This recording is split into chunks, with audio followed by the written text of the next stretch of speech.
Assalamualaikum warahmatullahi wabarakatuh. Alhamdulillahirrabbilalamin. Wassalatu wassalamu ala asrofil anbiya'i wal mursalin Sayyidina Muhammadin wa ala alihi wa sahbihi ajma'in, amma ba'du. Halo teman-teman, kami dari kelompok 4 akan memaparkan presentasi kami yang mengangkat tema tentang manajemen karir dengan dosen pengampu Bapak Siswanto di mata kuliah Manajemen Sumber Daya Manusia. Sebelum membahas manajemen lebih mendalam, alangkah lebih baiknya kami akan memperkenalkan anggota kelompok kami yang terdiri dari Mar'atus Walihah, Hafiz Hasbi Firdaus, Jeffrey Afinori, dan yang terakhir Irma Fitriana Aulia. Sebelum kita bahas lebih lanjut, apa sih karir itu sendiri?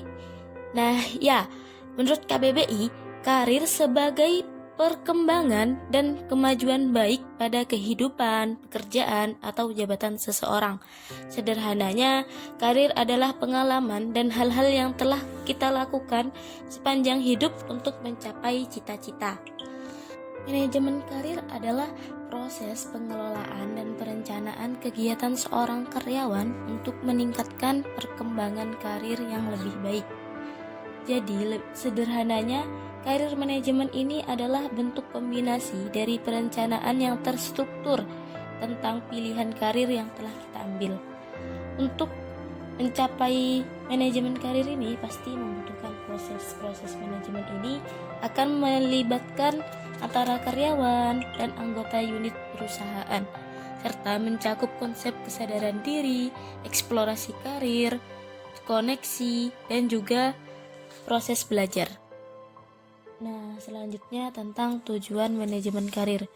Tujuan manajemen karir adalah untuk mencapai tujuan karyawan dan perusahaan, membuktikan kesejahteraan karyawan, membantu karyawan dalam mengidentifikasi potensi atau skill, menjalin hubungan yang erat antara karyawan dan perusahaan, bukti untuk tanggung jawab sosial, dan yang terakhir memperkuat pelaksanaan tujuan perusahaan. Selanjutnya, proses manajemen karir. Proses manajemen karir merupakan lifelong proses atau terjadi secara terus-menerus dan melibatkan keputusan-keputusan dan strategi untuk mencapai tujuan berkarir. Proses manajemen karir memiliki 3 tahapan. Tahap pertama ialah career exploration, yang mana didasarkan pada tingkat exploration behavior dikembangkan oleh vocational psychologist. Exploration behavior merupakan mental atau fisik aktivitas seseorang. Dalam hal ini diperlukan informasi mengenai individu tersebut dalam sebuah lingkungan. Informasi digunakan untuk pengembangan individu dan occupational concept. Tahap kedua adalah development career goal. Menurut goal setting theory, tujuan akan mempengaruhi perilaku melalui direct attention, stimulating effort, serta facilitating the development strategies. Kemampuan dan keahlian lewat pengalaman kerja. Jadi, kemajuan karir diperoleh dalam pengabdian. Dan yang terakhir adalah political system, terutama pada perusahaan yang kuasimetrik seperti perusahaan telekomunikasi, akuntansi, dan proyek-proyek kompleks yang ada dalam organisasi. Oleh James Rosenbaum disebut sebagai metode alokasi turnamen, yakni bersaing untuk memperebutkan kesempatan. Dengan adanya proses manajemen karir, pastinya adanya konsep manajemen karir.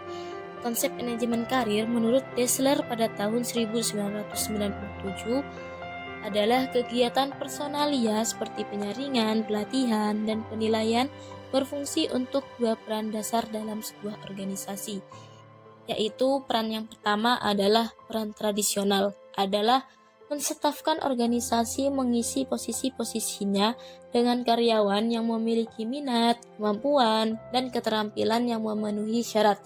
Peran yang kedua adalah memastikan bahwa minat jangka panjang dari karyawan dilindungi oleh organisasi dan bahwa karyawan didorong untuk bertumbuh dan merealisasikan potensinya secara penuh.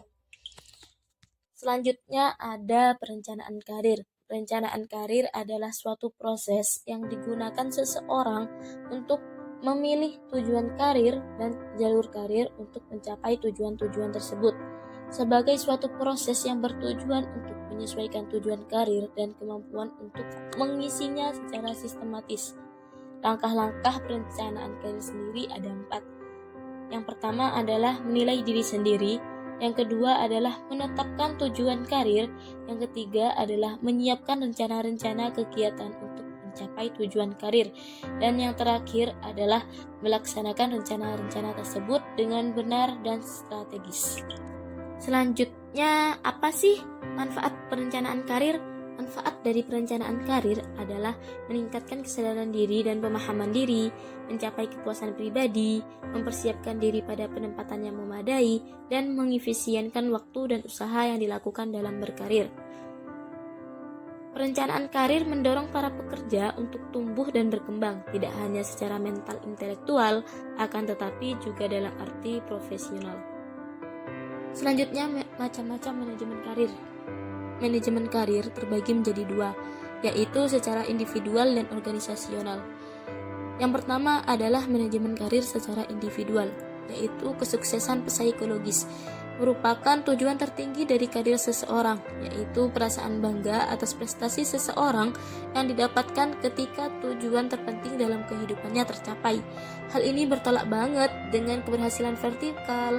Karena apa? Karena keberhasilan vertikal meniti piramida korporat sebagaimana dalam kontrak karir yang lama. Menurut Daniel B. Turbon, suksesnya karir diukur dengan seleri dan promosi. Para peneliti beranggapan bahwa definisi dari kesuksesan karir juga meliputi persepsi orang tersebut tentang kesuksesan karir atau karir yang sukses. Dan yang kedua adalah manajemen karir organisasional. Manajemen karir organisasional mencakup berbagai kebijakan dan tindakan organisasi untuk meningkatkan efektivitas karir dari pekerjaannya. Ini menurut Orpen pada tahun 1994. Sedangkan menurut Gitner pada tahun 1988, definisi karir organisasi mengacu pada struktur karyawan dan praktik-praktik yang memberi panduan bagaimana merekrut, mengembangkan, dan memberi tugas kepada karyawan. Selanjutnya, pandangan karir dari segi organisasi dan individu. Dari segi organisasi, yaitu ada 5. Yang pertama adalah menyebutkan kebutuhan susunan kepegawaian di masa yang akan datang. Yang kedua, merencanakan jenjang karir. Yang ketiga, menilai potensi individual dan kebutuhan pelatihan. Yang keempat, menyesuaikan kebutuhan organisasi dengan kemampuan individu. Yang kelima, memeriksa dan mengembangkan sistem karir untuk organisasi. Sedangkan dari segi individu yaitu ada 4. Yang pertama, menyebutkan kemampuan dan minat individual. Yang kedua, merencanakan tujuan hidup dan tujuan kerja. Yang kelima, menilai jalan alternatif di dalam dan di luar organisasi. Dan yang terakhir, memperhatikan perubahan-perubahan dalam minat dan tujuan ketika karir dan tingkat kebutuhan berubah. Selanjutnya, cara memilih karir. Karakteristik individual umum yang mempengaruhi bagaimana seseorang membuat pilihan karir itu yaitu ada 4. Minat seseorang, citra diri, kepribadian, dan yang terakhir latar belakang sosial. Dan yang terakhir, orientasi pribadi dalam karir. Dalam memilih karir, kepribadian seseorang yang akan memilih karir sangat berpengaruh. Ada 6 orientasi pribadi yang menentukan tipe karir yang sangat menarik perhatian para karyawan. 6 tipe tersebut adalah orientasi realistik, investigatif, sosial, konvensional, perusahaan, dan yang terakhir artistik. Orientasi realistik biasanya tertarik pada jabatan yang melibatkan aktivitas fisik yang menuntut keterampilan, kekuatan tenaga, dan koordinasi. Contohnya, pekerjaan yang menyangkut pertanian dan kehutanan. Yang kedua ada orientasi investigatif. Biasanya tertarik dengan jabatan yang menyangkut kognitif atau berpikir, berorganisasi, dan pemahaman. Contohnya ialah biologi, dosen, ahli kimia, dan sebagainya. Yang ketiga ada orientasi sosial, yaitu yang tertarik dengan hubungan antar pribadi, misalnya kerja sosial dan layanan orang asing. Yang keempat ada orientasi konvensional, yaitu aktivitas orang-orang yang menyukai pekerjaan yang terstruktur dan teratur. Contoh dari pekerjaan ini ialah akuntan dan banker. Yang kelima ada orientasi perusahaan, yaitu aktivitas verbal yang ditujukan untuk mempengaruhi orang lain. Contohnya manajer, staf humas, dan pengacara. Dan yang terakhir ada orientasi artistik, yaitu aktivitas yang melibatkan ekspresi diri, kreasi artistik, dan individualistis. Misalnya artis, musisi, dan sebagainya. Cukup sekian presentasi dari kami, kurang lebihnya mohon maaf. Wassalamualaikum warahmatullahi wabarakatuh.